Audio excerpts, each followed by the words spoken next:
My dear friends, today the Catholic Church celebrates the feast of St. Thomas.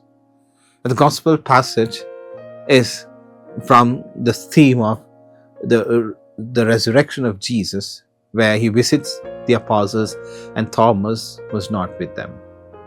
He makes a bold statement: unless he fulfills these conditions, he will not believe that the Lord is risen. Of course, this calls for a greater courage. And I, for one reason, appreciate Thomas, even though it is often remarked or criticized as a lack of faith. But I, for one reason, appreciate Thomas because Thomas was bold enough and courageous enough to express his heart. Sometimes we think about certain things. All of us have this duality of expression or duality of expressing our mind. We know something is not right, yet we are not bold enough to ask. We know something is not adding up, yet we are not courageous enough to seek the truth. We take certain things for granted. But St. Thomas doesn't want to take things for granted. He wants to know the truth.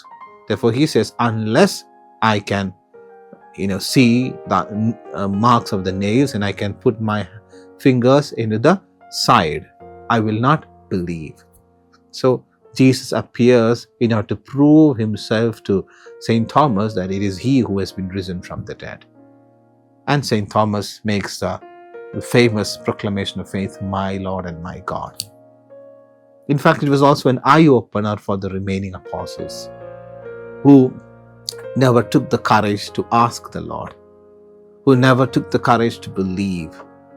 Some of them might have believed, but many others, we do not know what was their state of mind.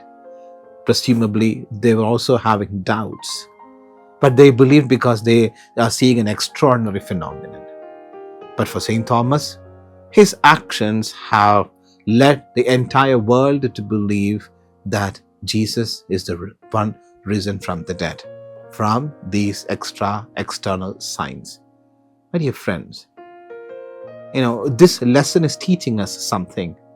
Sometimes our stupidities and our lack of understanding and vision are changed by God into great miraculous interventions or blessings, not just for us, but for ages and generations to come.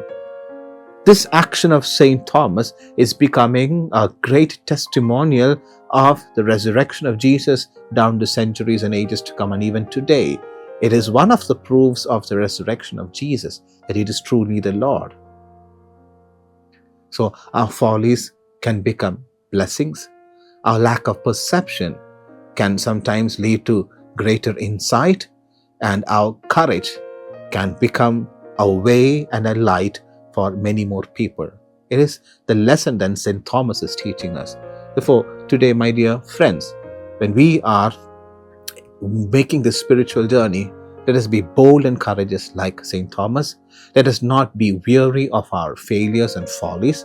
And let us also believe in the strength of the Lord, who can turn our mistakes and our lack of perception into great insights for several generations or even for the people who are around us. God bless us.